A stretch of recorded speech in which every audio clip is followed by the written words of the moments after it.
everyone, and welcome to Wednesday Night Warrior. I'm Spencer, host of Constructive Criticism and Limited Time Only, two podcasts about getting better at Magic the Gathering.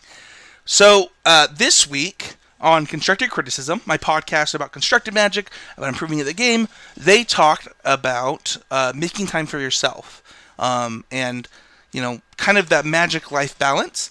And I wrote that show. I was unable to make the episode, and people always ask me this question.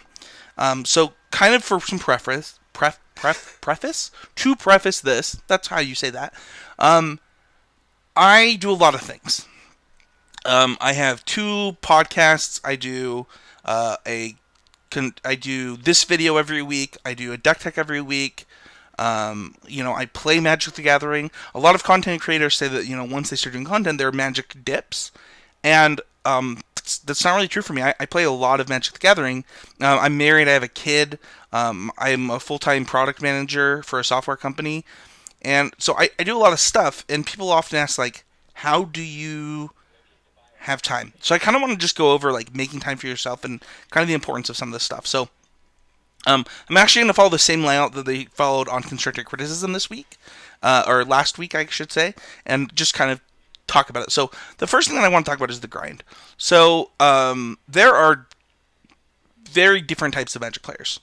You have Michael Hinderocker, my co-host on Constructive Criticism. He plays Magic every day, and not just every day, but he plays Magic probably over 30 hours a week. And if you are going to be married and have a full-time job and stuff I don't do that. I don't play Magic 30 hours a week. I play as often as I can. I think about Magic every day. I read Magic articles every day. And I do different Magic stuff every day. But I certainly don't go to 5 local tournaments a week. I don't play Magic Online every single night. I'm thinking about Magic, and I do Magic-related stuff. But, for example, on Fridays, I'm not playing Magic. It's date night with my wife. There's no Magic on Fridays. I don't go to F&M. And then there's this other thing that people do when they're on the grind. So the grind, it kind of talks about the PPTQ, SEG, GP grinder, right? Those players that spend the majority of their time playing Magic. And I would consider myself a PPTQ grinder, right? I qualify for every RPTQ. I, try and qualify for the Pro Tour when I can. I play online PTQs, online PPTQs. But the thing is that something that I've learned is that if you're going to make time for yourself, and you're going to have a nice Magic life balance, you really shouldn't play Magic when you don't want to. Now, I do think that there are some stipulations on this. So, for example, my co-host, Michael Hinderocker, he travels to every single Grand Prix where the flight is $250 or below. He doesn't care where it is. He doesn't care what format it is. Because his goal is to get gold and qualify for every Pro Tour, he goes to all of those Grand Prix. And for me, I travel to every Grand Prix that's 12 hours or less for a drive. Because those trips are really cheap. And I if I can get bronze, I want to. It's not really a goal of mine to get bronze. And we'll kind of talk about that in a little bit. But I think that, if I'm going to take Magic seriously, and I'm not willing to travel that far in a car that I just bought my wife let me buy a car for my birthday last year, and one of the things that we talked about is traveling to Magic tournaments in it. And if I'm going to invest that money in that car, and that warranty and those miles, I'm going to go to every Grand Prix that I can within that range. And I think that that's fair to myself, right? I don't care the format. Magic's fun. I enjoy it, and I enjoy those trips with my friends and making trips with new people. It's good for me to have those weekends where I get to travel and play Magic the Gathering. I think that the other thing that we have to think about in this is what the actual Magic life balance is. For me, your physical health is something that I worry about. Before I played Magic the Gathering, I played basketball every day. If you watch, for example, my first SEG feature match, I look like a completely different human because I've gained 100 pounds.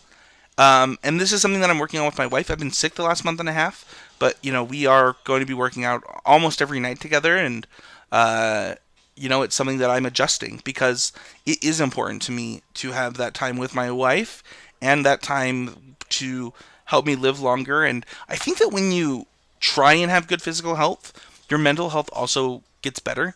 You release more endorphins into your body. And the other thing for me, as somebody with a mental disorder, uh, you know, my mental health is something that I have to really consider um, when I'm thinking about Magic tournaments and playing Magic tournaments. And you should too. Magic is like a very straining game on your mind, and if you're not thinking about that, it can become a very hard game to play. I think that work is also important. I see a lot of people who suffer at work because of Magic, and I just want to say that my work comes before Magic. I need to support my family. I need to be good at my job if I want to move up and accomplish my goals in my career. Uh, Now there are people who their work is Magic, and if you want to be that one day, it takes a certain amount of dedication that I personally don't put towards the game. I would love to make podcasting my job or these videos my job, but they're not currently. And right now, I want to move up at my job. I love being a product manager. I really enjoy my work, and I do separate it from Magic. It is more important to me than Magic. And if you don't do that, you probably aren't going to move up in your career because you're spending too much time thinking about Magic. Um, Now, I'm married, so let's talk about relationships really quick. My wife is obviously lets me do these videos, lets me do these podcasts. I've talked about her before on these videos, and I gave up F&M forever for her. I I talk to her before every Magic tournament. My wife actually typically knows where GPs are and when they are before I do. She keeps track of that, lets me know like what she thinks I can go to, and we talk about it. And we make that a conversation. And those conversations are really important because Magic takes a lot of time, and it's really hard being in a relationship with a competitive Magic player because I don't know other hobbies where you spend weekends and weekends out of town. Um, you spend like it's hard to be good at Magic the Gathering.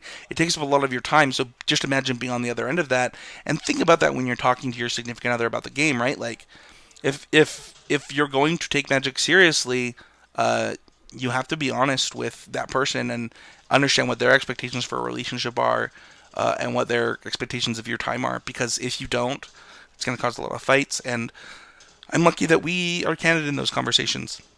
My wife would still tell you she doesn't love Magic the Gathering, and why would she? It takes up so much of my time. Um, but she understands that I love it, and she supports me in that, and that's because we have those conversations. I think that understanding your Magic goals versus the time you actually have is really important. So, for example, they announced bronze, and I immediately was like, "I'm gonna get bronze," and then I thought about it and was like, "I actually don't have time to like just say I'm gonna get bronze. I might attend 5 GPs a year, and that's it. That might be all I attend in a year." And because of that, like I'd have to do really well at the GPs and qualify for a few Pro Tours. My goals are still qualify for every RPTQ and go to as many GPs as I can attend. But that's a very different goal than saying I'm going to get silver. And I don't know that I could actually commit to trying to get silver, right? We talked about my job, my relationship, and things like that. And I think that uh, adjusting your goals for the time, your relationships, your work, and things like that is what's really important. Um, it's a hard thing because there's so much you can do to improve. There's so much you can do to get better, and you always want to be doing those things, which makes it tough because, like I said, Michael Handrocker, my co-host, he plays 20, 30 hours of Magic a week, and he's really good at Magic because of that. And you think if you just put in that time, it's going to change, but you have to think about what you're sacrificing for that. Michael also has a girlfriend uh, that is very deep into school, so their relationship becomes a lot easier and allows him to travel for those kind of things, right? If you're in a relationship where you're married, you might not have that luxury. You have to kind of balance everything out and think about those things before you make your goals, because if your goals and your time don't line up, you're going to be frustrated. Your significant other could be frustrated. Your family could be frustrated. Your roommates could be frustrated. It just depends on those relationships, those friendships, the things that are going on in your life, your work, your schedule, things like that. It all has to kind of coexist. And adjusting and thinking about it is really important. So that's kind of it for me for Magic Life Balance. Thank you so much for watching Wednesday Night Warrior. Don't forget to check out the sponsor of these videos at puremtgo.com and MTGO Traders. You can also check out, support my content regularly by going to patreon.com/ccmtg, LTOMTG, and patreon.com/slash HeezyGameMedia. Thank you guys so much. Please hit those sub and like buttons, and we'll see you guys all next week with another Wednesday Night Warrior.